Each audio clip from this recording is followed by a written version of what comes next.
panloloob ng isang lalaki sa isang bahay sa Quezon City. Mahigit 600,000 pisong halaga ng mga alahas at pera ang natangay. Balitang hatid ni James Agustin.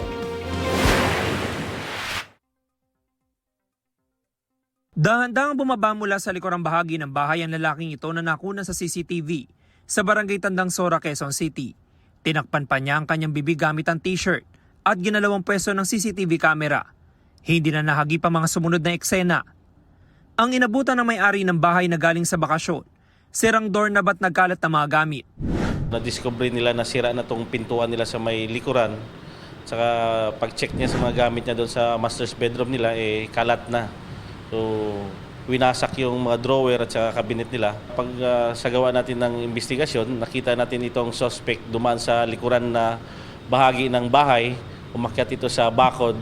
Saka pinagsisira niya itong mga CCTV sa labas at saka sa loob ng bahay.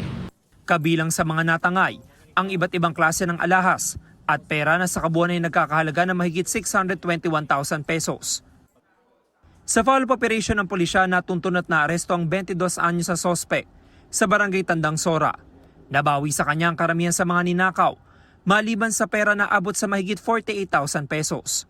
Naaresto natin itong suspect sa tulong ng pag-forward tracking natin sa mga CCTVs at saka sa tulong na rin ng barangay na na-identify ito kasi taga doon lang din sa isang barangay kung saan itong nangyaring pagnanakaw sa bahay.